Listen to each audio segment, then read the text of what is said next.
دوستو ہمارے چینل نعت عابد نیموی کو لائک اور سبسکرائب کر کے ہماری حوصلہ افزائی فرمائیں۔ بھائیوں، اپنی اولاد کی فکر کرنا، اپنی اولاد کو دیندار بنانا، اپنی اولاد کی دینی فکر کرنا، یہ ہر مسلمان کی ذمہ داری ہے۔ ہاتھ اٹھا کر بتاؤ، اپنی اولاد کی فکر کریں گے؟ بنائیں گے ان کو دیندار؟ کہاں بنیں گے دیندار؟ کالج میں، اسکول میں؟ کہاں بنیں گے؟ اگر آپ ان کو دیندار بنانا چاہتے ہیں تو ان کو پہلی فرصت میں دینی اداروں میں داخل کرنا پڑے گا۔ اگر ہم نے اپنے بچوں کو مدرسوں سے نہ جوڑا، دینی تعلیم سے وابستہ نہ کیا، دینی اداروں میں داخل نہ کیا، یاد رکھنا میرے پیارو، ایک دن وہ آئے گا کہ ہم ان کے مسلم نام لے کر تو پکاریں گے، لیکن ان کے پاس ان کا ایمان نہیں ہوگا۔ ہم نے مدرسوں کی قیمت کو نہ جانا، ہم نے مدرسوں کی قدر و منزلت کو نہ پہچانا۔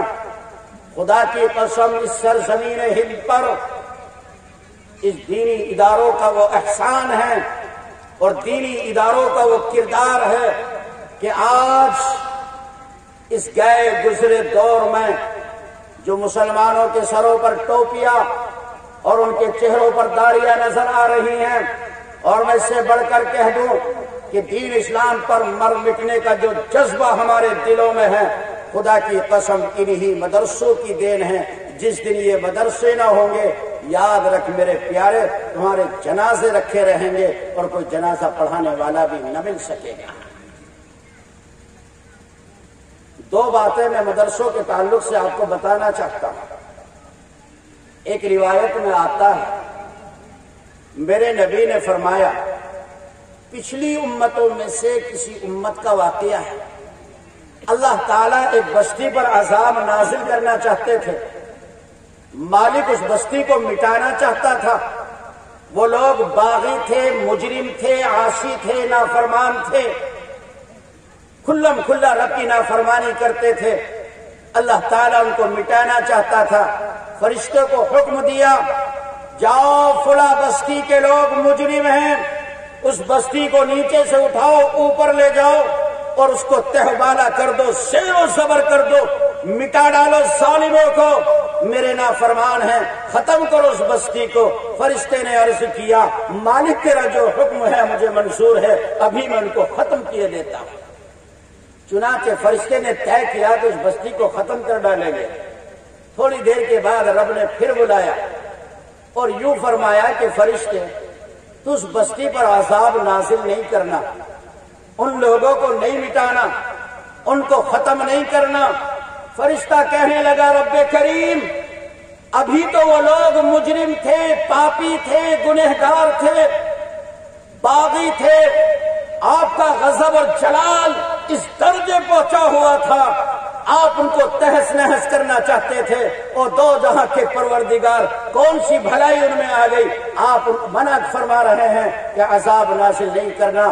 سنو دونوں کان کھول کر مسلمانوں، مالک کائنات نے فرمایا، یقیناً وہ لوگ مجرم تھے، لیکن اس بستی میں میرے ایک بندے نے ایک مرتبہ بسم اللہ پڑھ لی ہے۔ میری عزت و جلالت کی قسم، جس بستی میں میرا کوئی ایک بندہ ایک مرتبہ بھی بسم اللہ پڑھ لیتا ہے، میں 40 سال تک کے لیے اس بستی سے عذاب کو ختم کر دیتا ہوں۔ 40 سال تک کے لیے اس بستی سے عذاب کو ختم کر دیا جاتا ہے۔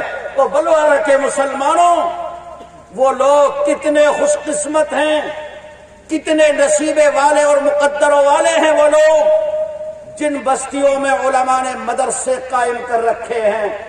1 گھنٹہ نہیں، 2 گھنٹہ نہیں، صبح سے لے کر شام تک اور شام سے رات کے 10-11 بجے تک 1-2 نہیں، سینکڑوں بچے بیٹھ کر اللہ کا قرآن پڑھتے ہوں۔ بتاؤ مجھے میرے پیارے، کیا اس بستی پر اللہ کا عذاب آ سکتا ہے؟ ایک مرتبہ بسم اللہ پڑھی جائے، 40 سال تک کے لیے رب ان سے عذاب کو ختم کر دے۔ جہاں مدرسہ قائم ہے، جہاں رات دن قرآن پڑھا جاتا ہو، کیا اس بستی پر عذاب آ سکتا ہے؟ ہم مجرم ہیں اور پاپی ہیں، ہمیں راتوں کو جو گناہ کرتے ہیں میں بیان نہیں کر سکتا۔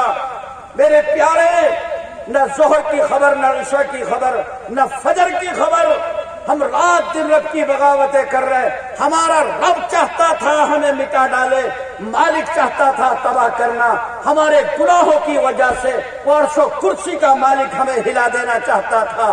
قربان جاؤ ان علماء پر، قربان جاؤ ان مدرسے والوں پر، قربان جاؤ مدرسوں کے معصوم طلباء پر۔ ہم گناہ کرتے ہیں، رب کو غصہ آتا ہے، مدرسے کے بچے اللہ کا قرآن پڑھ کر رب کے غصے کو ٹھنڈا کر دیتے ہیں۔ یہ محسن ہیں ہمارے، یہ خیر خواہ ہیں ہمارے، یہ ہمدرد ہیں ہمارے۔ خدا کی قسم روئے زمین پر اس وقت سب سے زیادہ مسلم قوم کے خیر خواہ اور ہمدرد ہیں مدرسے والے۔ ان کی وجہ سے اللہ کا غصہ ٹھنڈا ہو جاتا ہے، رب مٹانا چاہتا ہے ہمیں۔ یہ مدرسے کے طلبہ اللہ کا قرآن پڑھ کر اللہ کے غصے کو ٹھنڈا کر دیتے ہیں۔ اور میں آپ کو بتاتا ہوں، علماء بیٹھے ہیں، میرے بڑے ہیں، ان کی موجودگی میں کہنا چاہتا ہوں، کبھی سردی کا موسم ہے، کبھی گرمی کا موسم ہے۔ سردی میں دسمبر اور جنوری میں ان مدرسوں کے طلباء کو، پڑھنے والوں کو، ان کا استاذ فجر سے پہلے ان کو بیدار کرتا ہے، اٹھاتا ہے۔ فجر سے پہلے جنوری اور دسمبر کے مہینے میں، سردی کے موسم میں ان کا استاد ان کو اٹھا کر بٹھاتا ہے۔ یہ فجر سے پہلے مدرسے کے طلباء اٹھتے ہیں، ٹھنڈے پانی سے وضو کرتے ہیں، تھر تھراتے ہیں، بدن کانپتا ہے۔ دسمبر کے مہینے میں ٹھنڈے پانی سے وضو کرتے ہیں اور فجر سے پہلے اللہ کا قرآن لے کر بیٹھ جاتے ہیں۔ خدا جھوٹ نہ بلائے، ان کے بوڑھے استادوں کی آنکھوں میں آنسو میں نے دیکھے، ان معصوم طلبہ کی آنکھوں میں آنسو میں نے دیکھے۔ یہ فجر سے پہلے ٹھنڈے پانی سے سردی کے موسم میں وضو کر کے سورۃ یاسین کی تلاوت کر کے اللہ کے دربار میں ہاتھ اٹھاتے ہیں اور پوری بستی کے لیے، پوری قوم کے لیے عافیت کی دعا کرتے ہیں۔ اللہ مدرسے کے محتمین کو سلامت رکھنا، مالک پوری کمیٹی کو عافیت سے رکھنا، پوری بستی میں خیر کا معاملہ رکھنا۔ سوچ میرے پیارے، تجھے تو فجر اور ظہر کی بھی خبر نہ تھی، تو عشاء کی نماز چھوڑ کر اپنے بستر پر منڈلا رہا تھا، تجھے فجر کی بھی خبر نہ تھی، تو رب کی نافرمانی کر کے بستر پر پڑا ہوا دندنا رہا تھا۔ اور یہ مدرسے کے طلبہ فجر سے پہلے ٹھنڈے پانی سے وضو کر کے سورۃ یاسین کی تلاوت کر کے تیری عافیت کی دعا کر رہے تھے۔ کچھ ظالم ہیں جو ان کو برا کہتے ہیں، ان کو ہاتھ اٹھا کر مارنے کی کوشش کرتے ہیں، ان کو گالیاں دیتے ہیں۔ تجھے پیارے خبر نہیں، یہ روئے زمین کی وہ محترم قوم ہے کہ جن کی وجہ سے ہم اللہ کی زمین پر عافیت کی زندگی گزار رہے ہیں۔ اگر یہ مدرسے نہ رہے، یہ قرآن والے نہ رہے، یہ قرآن پڑھنے والے روئے زمین پر باقی نہ رہے، میں ڈنکے کی چوٹ کہنا چاہتا ہوں اور پہنچاؤ دنیا میں، یہ قصے اور کہانی نہیں، یہ افسانے نہیں، یہ حقیقت اور واقعہ ہے۔ اگر یہ بوریا نشی مدرسوں میں بیٹھنے والے نہ رہے، یاد رکھنا میرے پیارو، ہم بھی نہ رہیں گے۔ آپ نہیں بچ سکتے۔ اگر آپ کو اپنا وجود بچانا ہے، ان بوریوں پر بیٹھنے والے قرآن پڑھنے والوں کو بچانا پڑے گا۔ اگر یہ نہ رہیں گے تو ہم بھی نہیں رہ سکتے۔ لوگ یہ سمجھتے ہیں یہ مولانا کے جملے ہیں، یہ جملے بازیاں ہیں، یہ ان کے ڈائلاگس ہیں۔ نہیں میرے پیارے، یہ جملے گری نہیں ہیں، یہ جملہ بازیاں نہیں، یہ تمہارے جذبات کو اور دینی غیرت کو ابھارنے کے لیے نہیں بول رہا ہوں۔ خدا کی قسم یہ حقیقت اور واقعہ ہے۔ اگر خدا کا کلام باقی رہے گا، اس کے پڑھنے پڑھانے والے باقی رہیں گے، تو خدا کی زمین پر اللہ کے بندے بھی رہیں گے۔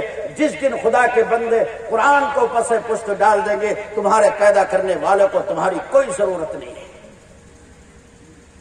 اگر آپ اپنے وجود کو باقی رکھنا چاہتے ہیں، طے کرو ابھی طے کر کے جاؤ کہ ہمیں ان مدرسوں کو باقی رکھنا ہوگا، ان کو ترقی دیں گے انشاءاللہ۔ ترقی دیں گے بھائی؟ ہاتھ اٹھا کے بتاؤ کون کون مدرسے کو باقی رکھے گا؟ سب رکھیں گے انشاءاللہ۔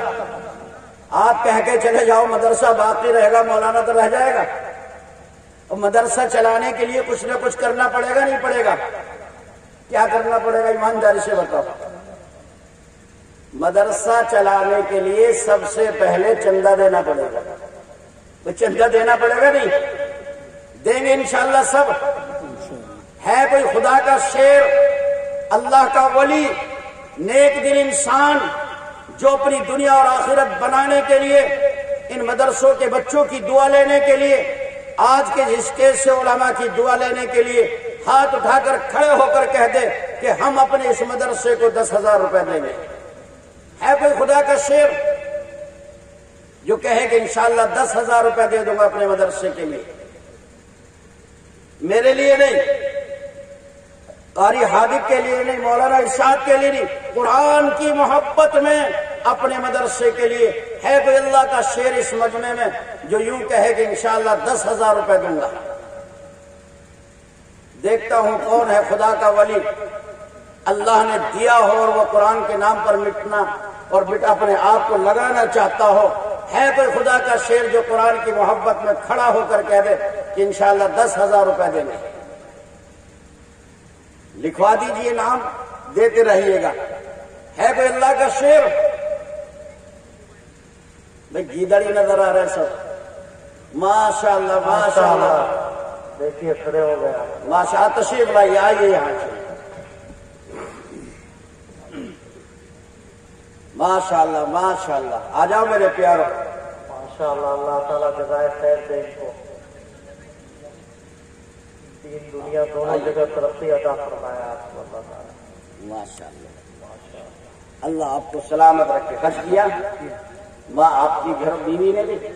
ماشاءاللہ اللہ آپ کو دوبارہ حج بیت اللہ سے مشرف فرمائے، سب کہیے آمین۔ اللہ ان کی ہر پریشانی کو دور فرما دے، سب کہہ دیجیے آمین۔ ماشاءاللہ۔ کیا نام بھائی؟ مجاہد حاجی مجاہد صاحب، 10,000 روپے قرآن کی محبت میں، اللہ ان کو تمام خوشیاں عطا فرمائے، سب کہہ دیجیے آمین۔ بھائی بلوارے والوں، آمین پہ تو کوئی جی ایس ٹی نہیں لگ رہی، آمین تو کہہ سکتے ہیں سب۔ اچھا ایک بات بتائیے، اکیلا تو نہ کھاتا اچھا لگے، نہ پیتا اچھا لگے، نہ ناشتہ اچھا لگے، نہ گاتا اچھا لگے؟ کوئی ہے جو حاجی مجاہد کا جوڑا ملا دے اور یہ کہے کہ انشاءاللہ ہم دیں گے 10,000 روپے قرآن کی محبت میں؟ ہے کوئی اس مجمع میں جو ہمارے حاجی مجاہد صاحب کا جوڑا ملائے اور کوئی خدا کا شیر کھڑا ہو کر کہہ دے کہ انشاءاللہ ہم دے دیں گے 10,000 روپے؟ مجھے امید ہے بہت اچھے لوگ ہیں، آپ سے مل کر بہت خوشی ہوئی، اللہ دوبارہ ملاقات کرائے آپ سے۔ بہت اچھے لوگ ہیں آپ، مجھے آپ کی چہرے دیکھ کر یہ امید ہے کہ انشاءاللہ میری بات کو ٹالیں گے نہیں، کوئی خدا کا شیر کھڑا ہوگا اور اعلان کرے گا 10,000 روپے کا۔ ہے کوئی اللہ کا ولی جو یہ کہے کہ انشاءاللہ 10,000 روپے ہم دے دیں گے؟ تھوڑے تھوڑے کر کے 2,000 3,000 جیسے موقع ہو لا کے دیتے رہنا مولانا کو، جلدی سے ہاتھ اٹھا کر اپنے نام کا اظہار کر دے۔ کوئی بزرگ، کوئی جوان ہے ہمارا؟ کتنے جوان ہیں روزانہ ہزاروں روپے موبائل میں پھونک دیتے ہیں، گھر میں داماد آ جائے تو ہزاروں روپے خرچ ہو جاتے ہیں۔ کیا مسلمانوں ہم قرآن کی محبت میں 10,000 روپے نہیں دے سکتے؟ ہے کوئی اللہ کا ولی جس کو میرے رب نے دیا ہو اور وہ قرآن کی محبت میں، دین کی محبت میں اپنے مال کو خرچ کرنے کا جذبہ بھی رکھتا ہو؟ ہے کوئی خدا کا شیر جو اعلان کر دے کہ انشاءاللہ ہم دے دیں گے 10,000 روپے؟ امید ہے مجھے اس مجمع سے کہ یہ میری بات کو ٹالے گا نہیں، انشاءاللہ کوئی نہ کوئی مجھے امیدیں ضرور اٹھے گا۔ ایک بات اور بتا دوں، اللہ نے اگر دیا ہے اور پھر ہم خدا کی راہ میں نہیں دے پا رہے ہیں تو اسی وقت اللہ سے لو لگانی چاہیے، کہنا چاہیے مالک جب تو نے مال دیا ہے تو اس مال کی اتنی محبت کیوں دے دی کہ کہ میں تیری راہ میں بھی نہ دے پا رہا ہوں، اللہ اس مال کی محبت کو نکال دے اور اپنے راستے میں دینے کا جذبہ پیدا کر دے۔ ابھی اللہ سے مانگو، اللہ سے لو لگاؤ اور پھر کھڑے ہو کے اعلان کرو۔ مانگو اپنے رب سے کہ اللہ تو نے مال دیا ہے تو اپنی راہ میں دینے کا جذبہ بھی دے دے۔ مانگ کر اللہ سے پھر کھڑے ہو کر اعلان کرو جلدی سے۔ ہے کوئی اللہ کا شیر؟ اچھا آپ کو ایک بات بتاتا ہوں، آدمی کو زیادہ بخیل اور کنجوس نہیں ہونا چاہیے۔ بخیل سمجھتے ہیں؟ کنجوس جانتے ہیں کنجوس کو؟ ایک شخص تھا بخیل،